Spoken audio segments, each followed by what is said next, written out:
Ce n'est pas parce que ça a plu à certains êtres religieux de créer les 4 fêtes cardinales les plus importantes de l'année. Noël, la naissance du Christ. Pâques, la résurrection.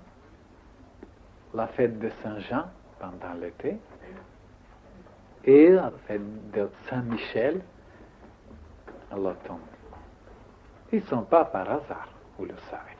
Ce sont des phénomènes cosmiques.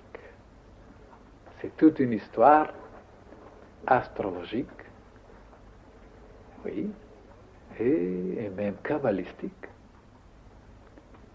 que le Soleil, dans son parcours, il passe par 4 points cardinaux. Et de là, il se déclenche, il se déverse des forces et des énergies pour toute l'humanité, pour toute la nature. Ce n'est pas seulement pour les humains, pour les plantes, pour les végétations, et pour les animaux, pour toute la Terre, et les planètes même, et les humains. C'est parce qu'il y avait justement ces phénomènes que les initiés qui les ont constatés par leurs moyens, oui, très riches, leurs moyens occultes, sont vérifiés sur place. Alors ils ont vu que si l'homme était attentif, si l'homme était réceptif, préparé pour recevoir ces effluves, ces courants, oh, quelle évolution, quel développement, quel épanouissement se serait produit. Et c'est pour cette raison que les initiés, depuis l'Antiquité, ils nous ont donné certains conseils comment se préparer et comment recevoir ces courants. Et dans quel but? Oh, comme dans la nature, le Christ naît chaque année à minuit. Ça veut dire que la nuit la plus longue commence, la lumière, la vie, le soleil change et les nuits commenceront à diminuer, les journées augmenter, plus de lumière, plus de chaleur, plus de vie. Et alors tout ça se ressentira sur toutes les créatures. Et regardez les résultats, les conséquences sont inouïes, indescriptibles, on ne peut pas les classer. Alors, dans la nature, le principe christique naît. Dans la nature, le 25, c'est la naissance de cette vie, de cette lumière, de cette chaleur qui va grandir, grandir, et l'enfant deviendra tellement puissant, tellement capable de tout transformer. Voilà le côté symbolique tout d'abord. Et qu'il y a une fête en haut aussi, les anges qui chantent. Tous les grands maîtres, les initiés, tous sont réunis pour chanter, pour prier, pour rendre gloire à l'Éternel. Et fêter cette fête justement de la naissance du Christ qui naît en réalité. Avant le côté historique, le Christ naît dans la nature. C'est dans le cosmos, comme manifestation de la vie, le commencement de tous les jaillissements. Et après, dans chaque âme humaine, au point de vue mystique, il doit naître, c'est-à-dire comme une conscience, supraconscience, comme un amour divin, comme une compréhension, comme un amour, comme un sacrifice. Alors c'est ça l'enfant Jésus, justement. Et si on n'a pas toutes ces choses-là, l'enfant Jésus n'est jamais né encore. Le côté mystique et cosmique, ils sont les plus importantes. Parce qu'ils sont une réalité pour chaque année. Chaque année, le Christ naît. Et à chaque moment, il peut naître en vous. Vous pouvez réviser l'histoire autant que vous voulez, tant qu'il ne naît pas en vous-même, vous ne sortirez ni la chaleur, ni la lumière, ni la bonté, ni le bonheur, ni la libération, ni rien. Alors à quoi ça servit qu'il était né il y a 2000 ans? La naissance de Jésus, c'est un fait, c'est un phénomène dans les 3 mondes. Dans le domaine cosmique, n'est-ce pas? dans le domaine psychique, c'est-à-dire mystique, dans chaque être humain, il doit naître comme un principe. Le principe christique, esprit christique, et qui se manifeste entièrement. Et il y en a beaucoup d'êtres sur la terre déjà qui ont ce principe christique, puisqu'ils sont capables de faire des choses merveilleuses, désintéressées. Alors, il faut reconnaître, même si personne ne reconnaît, que c'est le Christ qui habite en dedans. En réalité, c'est le Christ, c'est son principe qui est propagé partout dans l'univers. Il y a donc 3 naissances. Croyez-moi, 3 naissances de l'enfant Jésus.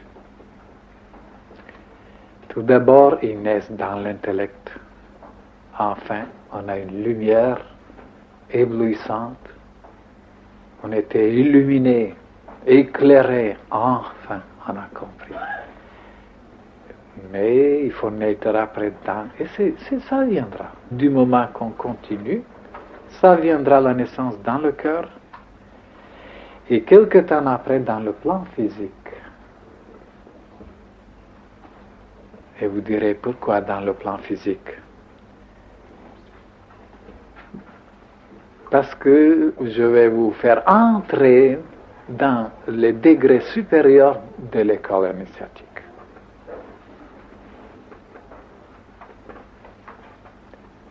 On ne peut pas avoir la naissance de Jésus si l'homme n'a pas compris la mer, la terre. Si on ne sait pas qu'est-ce que c'est la terre, si on n'a pas de relation affectueuse, respectueuse, consciente avec la terre, la mer,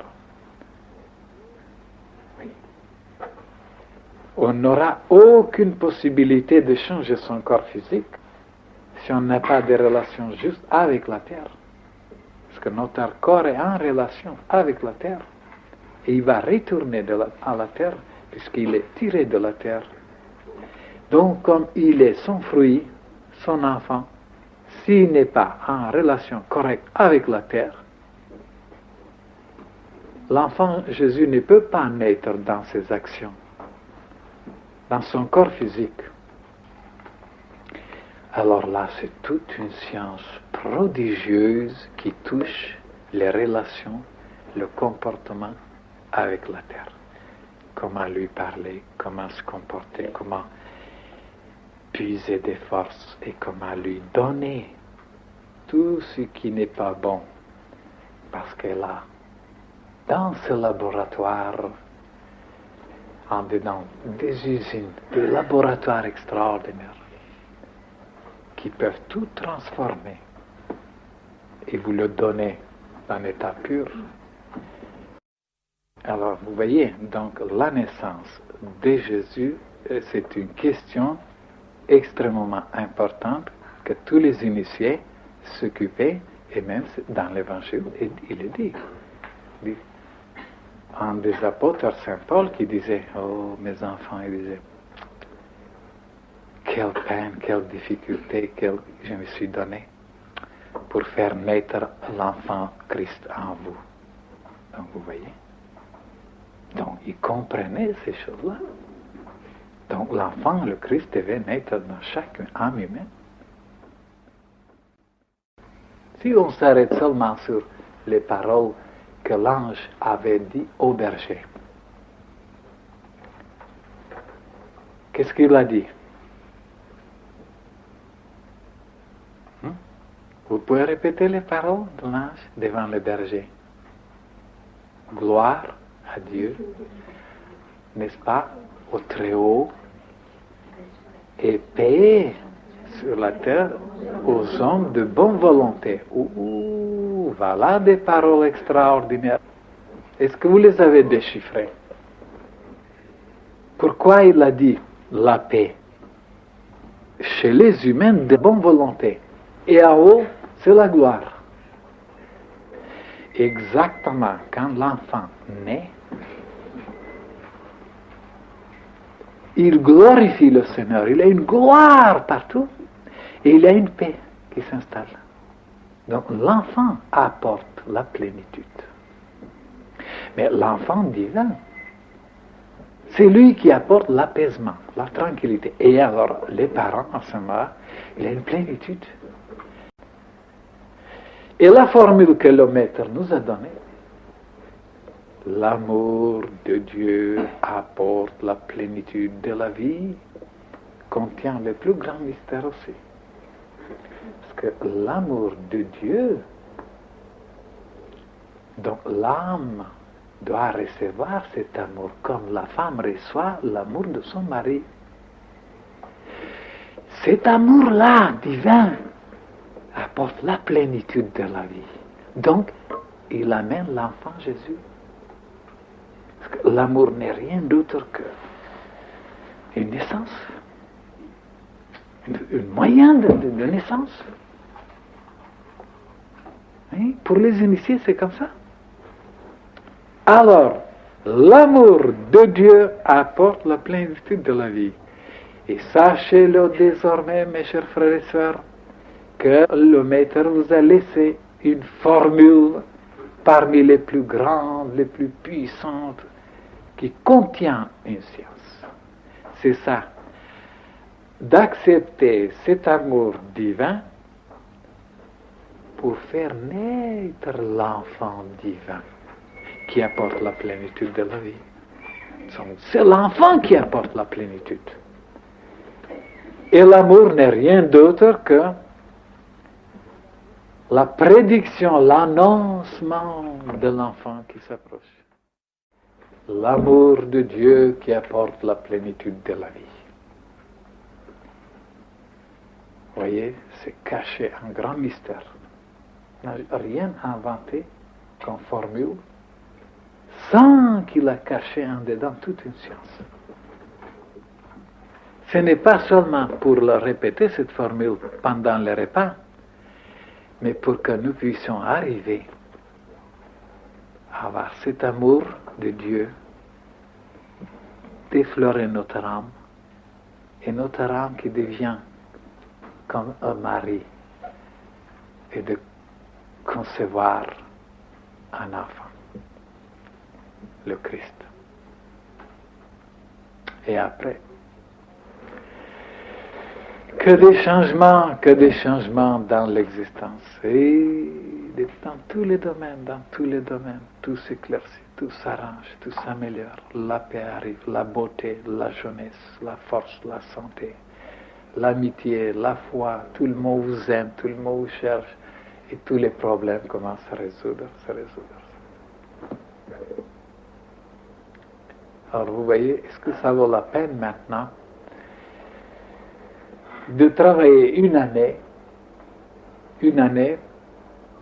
pour la naissance de Jésus? Et pour finir, j'ai voulu seulement vous présenter en quoi de votre vie intérieure de savoir que ce n'est pas une histoire seulement qui est arrivée il y a 2000 ans, mais que c'est un phénomène réel qui se produit chaque année dans la nature et dans les humains. Aujourd'hui, c'est la naissance réelle de l'enfant Christ. Seulement, il faut le chercher, il faut le trouver. Il y a quelque part qu'il est né. Alors, il faut se diriger d'après l'étoile. Alors, c'est vous maintenant, les trois mages. Et après, quand ça sera à vous-même, les autres deviendront les trois mages, le monde entier.